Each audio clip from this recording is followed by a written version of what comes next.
তারপরে মমতা বন্দ্যোপাধ্যায়ের জায়গা হবে জেলে। এলে ঢোকাবো, না হলে নর্দমায় ফেলে আমি পিটিয়ে মারবো। ওনার সঙ্গে দেখা হলে আমি ওনার চুলের মুঠি ধরে ঘুরিয়ে দেবো। মব ভায়োলেন্সকে উৎসাহ দিচ্ছেন যিনি ওই কেন্দ্রে বিজেপির প্রার্থী, যাকে এতদিন আমরা অভয়ার মা হিসেবে সম্মান করতাম, কিন্তু তিনি রাজনৈতিক দলের প্রার্থী হিসেবে যা বলেছেন সেটা চরম চরম নিন্দনীয়।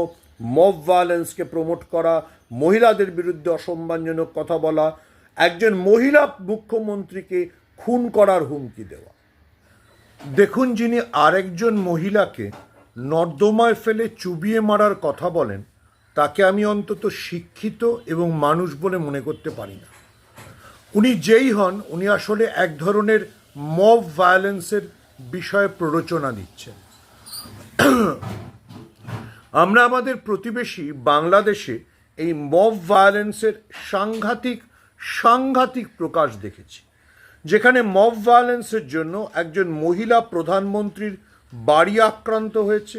তার বাড়ি থেকে, তার অন্তর্বাস থেকে শুরু করে হাঁস মুরগি সব কিছু নিয়ে লুঠেরা পালিয়েছে। আমরা পরবর্তীকালে জেনেছি সেটা বাংলাদেশের যারা মৌলবাদী শক্তি তাদের মদতেই মব ভায়োলেন্সের ঘটনা ঘটেছে। দুর্ভাগ্যক্রমে আমাদের রাজ্যে, আমাদের দেশেও আরেকটি মৌলবাদী শক্তির মদতে তাদের প্রার্থী একটা মব ভায়োলেন্সের কথা বলছেন। আমাদের রাজ্যের মহিলা মুখ্যমন্ত্রীকে জলে চুবিয়ে নর্দমায় ফেলে মারার কথা বলছেন। দেখুন, আমরা সবাই অভয়ার মৃত্যুতে শোকাহত ছিলাম এবং মনে করি যে সেই ঘটনায় যথোপযুক্ত শাস্তির দাবি আমরা সবাই তুলেছিলাম। অনেকে রাস্তায় হেঁটেছি, অনেকে সভা করেছি, অনেকে বিভিন্ন জিনিস করেছি। একজন গ্রেফতার হয়েছেন, সিবিআই তাকে দোষী সাব্যস্ত করে সিবিআই তার বিরুদ্ধে যা যা করার আদালতে প্রমাণ করেছে। দুর্নীতির যে অভিযোগ ছিল তা নিয়ে সিবিআই আলাদা তদন্ত করছে। কিন্তু অভয়ার মা যেটা বলছেন সেটা আজকে মব ভায়োলেন্স। এবং আমি আরেকটা কথা খুব বিনীতভাবে মনে করিয়ে দিতে চাই, উনি যে দলের প্রার্থী হয়েছেন সেই বিজেপি দলের নিয়ন্ত্রণে সিবিআই কাজ করে। ফলে ওনার যদি মনে হয় যে সিবিআই যথোপযুক্ত তদন্ত করেনি বা সিবিআই আসল দোষীদের ধরেনি, তাহলে সেটা ওনার বিজেপিকে বা প্রধানমন্ত্রী নরেন্দ্র মোদী অথবা অমিত শাহকে বলা উচিত। এটা তো টেলিভিশন ক্যামেরার সামনে চিৎকার করে বলার কোনো যুক্তি নেই।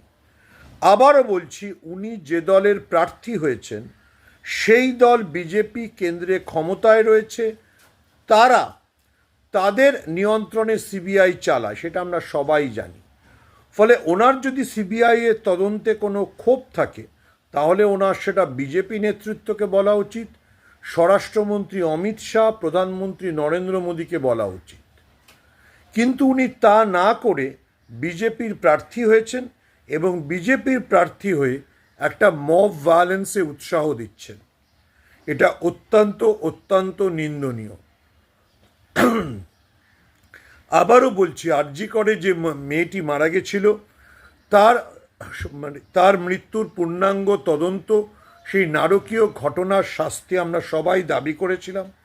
একজন গ্রেফতার হয়েছেন, তাকে রাজ্য পুলিশ কলকাতা পুলিশ গ্রেফতার করেছিল। পরে সিবিআইও তাকেই শিলমোহর দিয়েছে, তাকেই খুনি বলে চিহ্নিত করে আদালতে সব কাজ করেছে। যে সিবিআই বিজেপি নিয়ন্ত্রণে কাজ করে। ফলে ওনার যদি মনে হয় যে বিচার হয়নি বা আসল দোষীরা আড়ালে রয়ে গেছে, সেটা ওনার সিবিআইকে বলা উচিত, বিজেপিকে বলা উচিত। কিন্তু তা না করে উনি মব ভায়োলেন্সে উৎসাহ দিচ্ছেন, রাজ্যের মুখ্যমন্ত্রী মমতা বন্দ্যোপাধ্যায়কে খুন করার কথা বলছেন। এটা অত্যন্ত দুঃখজনক বিষয়। এবং যেহেতু উনি একজন রাজনৈতিক প্রার্থী, আমরা তো এখন আর শুধু ওনাকে অভয়ার মা বলে শ্রদ্ধা করতে পারি না। উনি যেহেতু একটা রাজনৈতিক দলের প্রার্থী, উনি মমতা বন্দ্যোপাধ্যায় সম্পর্কে যা বলেছেন, যে নর্দমায় ফেলে চুবিয়ে মারব ইত্যাদি অসম্মানজনক অসংসদীয় শব্দগুলো, সেগুলো রাজনীতিতে শিষ্টাচারের পরিপন্থী হিসেবেই ধরা হবে। কারণ আবার রিপিট করছি, এখন উনি আর শুধুমাত্র অভয়ার মা নন, উনি একজন নির্বাচনের প্রার্থী। ওনার নাম দেওয়াল লিখন হচ্ছে, ওনার নাম সব হচ্ছে। উনি যে মব ভায়োলেন্সের কথা বলেছেন সেটা যদি বিজেপি সমর্থন না করে তাহলে বিজেপির এ বিষয়ে বিবৃতি দেওয়া উচিত। আর যদি এটা বিজেপির নীতি হয় যে মব ভায়োলেন্স, তাহলে আমি বলবো বিজেপি বাংলাদেশের মতোই পশ্চিমবঙ্গে আর একটা মৌলবাদী শাসন কায়েম করতে চাইছে।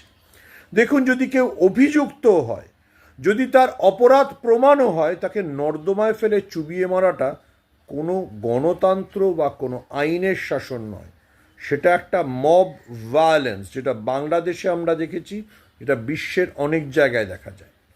এবারে প্রশ্ন আসছে, যার সম্পর্কে উনি এই মব ভায়োলেন্সের কথাটা প্রয়োগ করছেন, বলছেন যাকে মব ভায়োলেন্স করবেন, যাকে নর্দমায় চুবিয়ে মারবেন ইত্যাদি অসম্মানজনক কথা বলছেন, তিনি আরেকজন মহিলা। ঘটনাচক্রে তিনি পশ্চিমবঙ্গের মুখ্যমন্ত্রী, 3 বারের মুখ্যমন্ত্রী।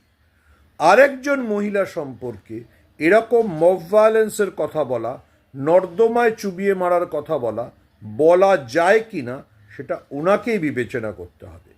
এবং বিজেপি নেতৃত্বকে জবাবদিহি করতে হবে, তারা পশ্চিমবঙ্গে একটা মাৎসন্যায় বা মব কালচারকে প্রমোট করছে কিনা। তারা মনে করে কিনা যে বিরোধী দলের নেতা নেত্রীদের এরকমভাবে নর্দমায় চুবিয়ে মারার হুমকি দেওয়া যায়। Again I repeat, Mamata Bandyopadhyay একজন মহিলা, একজন রাজনীতিক, একজন মুখ্যমন্ত্রী। তাকে এরকমভাবে মব ভায়োলেন্স করে নর্দমায় চুবিয়ে মারার কথা বলা বিজেপি অনুমোদন করছে কিনা এটা বিজেপিকেই বলতে হবে। এটা নরেন্দ্র মোদী, অমিত শাহকে বলতে হবে, এটা ভারতবর্ষের স্বরাষ্ট্রমন্ত্রীকে বলতে হবে যে বাংলাদেশে ইউনুস এবং জামাত গ্যাং যা করেছিল, যেরকম মব ভায়োলেন্স করেছিল, সেই মব ভায়োলেন্সকে তারা পশ্চিমবঙ্গে এনে ফেলতে চাইছেন কি না। আবারও বলছি, ওনার মন্তব্য চরম নিন্দনীয়, ঘৃণার বিষয়।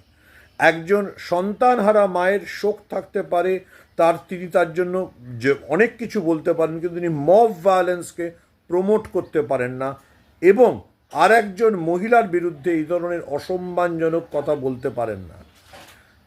উনি যা বলছেন সেটা বিজেপি সেটাকে প্রমোট করে কিনা, বিজেপি সেটাকে এন্ডোর্স করে কিনা, তার জবাব শুভেন্দু অধিকারী থেকে সুকান্ত মজুমদার, দিলীপ ঘোষ থেকে শ্রমিক ভট্টাচার্য দিতে হবে। যদি শ্রমিক বাবুরা এই মব ভায়োলেন্সকে এন্ডোর্স করেন, তাহলে আমরা ধরে নেব যে ওনারাও বাংলাদেশের জামাতের মতো এখানে একটা অ্যানার্কি তৈরি করতে চাইছেন, যে অ্যানার্কি জবাব বাঙালিই দেবে।